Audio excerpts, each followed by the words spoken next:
So, Shaad Ali, I have seen you as quite a young boy in your father's home, and I had thought that when you grow up and become a filmmaker, you will make films like him.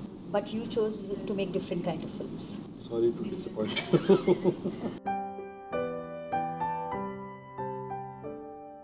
You grew up in one aesthetics, and then I think when you were very young, you started assisting Mani Ratnam. So both these influences, how have they affected you? It's like any influence. It's like where you grow up and whom you learn with, and after a point you don't know what's coming from where. Yes. So, whether it's my influences from Kanpur or from my boarding schools or from working with Mani sir and different cameramen that you work with, different art directors that you work with, your own family, your own homes, how the walls are. So it's all those influences that make your final aesthetic. And while assisting Mani Ratnam, what were the major things that you learned? The first thing that one learned was that it's a tough job, and it's never going to be easy. However successful you are or not, you still have to work hard, physically hard, mentally hard. You have to be at it every day, show up every day, get up every day. So yeah, and then finer details working on the craft is what your own personal take is, what your own personal grasping is, and figuring out film to film while you're making a film, while you're assisting everything. Then you made Satya, which was, I would not say, was it really a remake? The controversy continues. There is no controversy. It was a remake. It was an official remake, and how close it was to the original in terms of its spirit, and how close was it in terms of being just a copy is the verdict the audience gave, and they decided that time. They loved the film. They gave it a lot of love. It did very well. I think Satya was a turning point in Rani Mukherjee's career for sure, because that's where it changed her track of career, and she and I have always discussed this. She didn't want to do the film.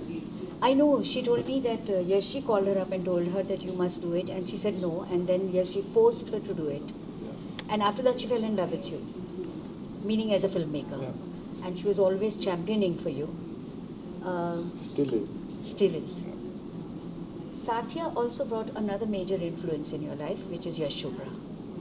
He was also kind of mentoring you in a way. He was very, very fond of me. I was very close to him. I looked up to him a lot, and he was a great human being and a brilliant producer, brilliant kind of father of the fraternity kind of guy, and who always looked out for you, who always had a strong hand behind your back and made sure, because I made a very big hit also for him and a not very big I'm so glad you said it, because Bunty or Bubbly was a delight, and then Jhoom Barabar Jhoom was so disappointing, and which one did not expect from you.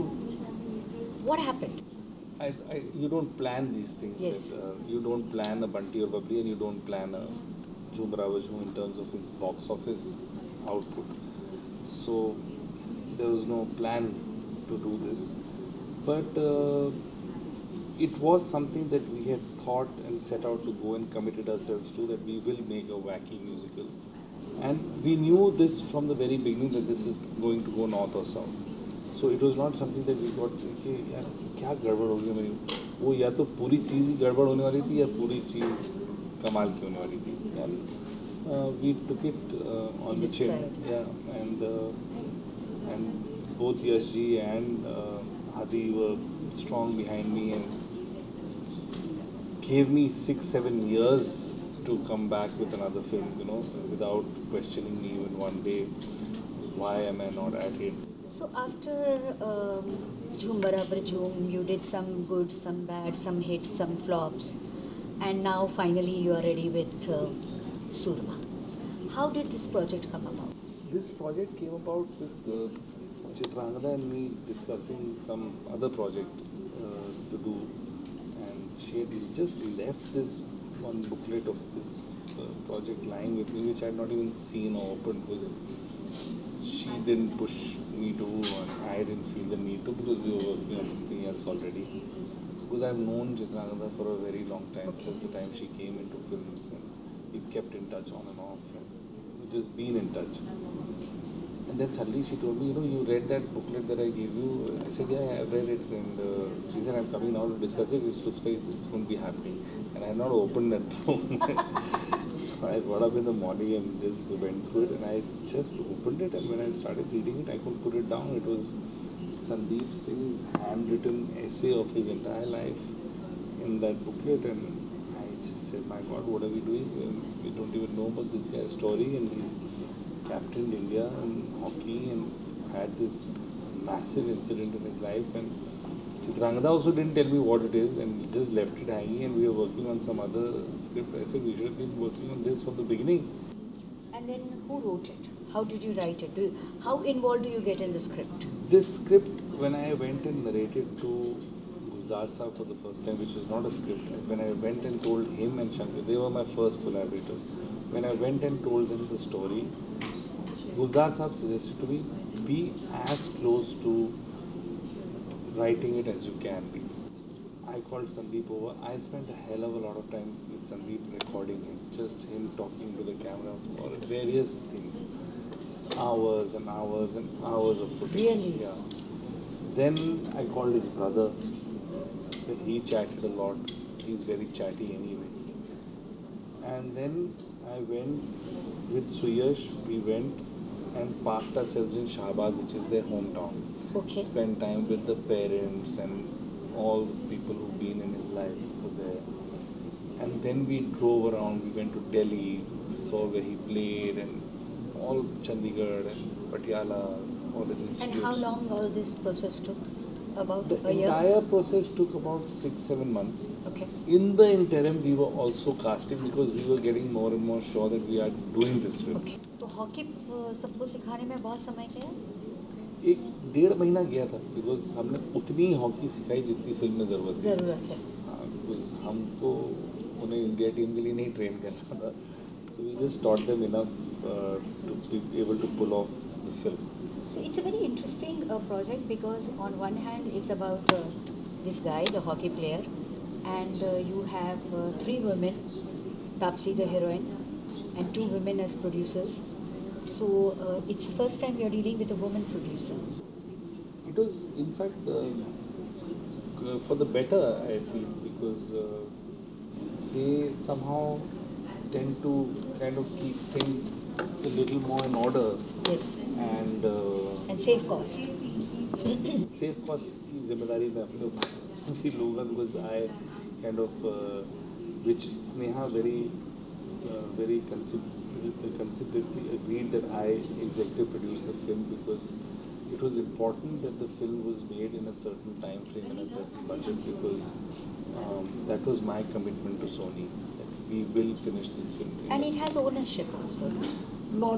I didn't do it for the ownership. I just wanted to make sure that we make the film in the right way because that I could only do if those strings were in my control, and that's where they really played the correct partner in saying that yes, you guys should do it. Now that the film is over, what does your heart say? How is the audience going to react? Do you normally know if there's always a hunch? I never know. I can only know that the film is right. Okay.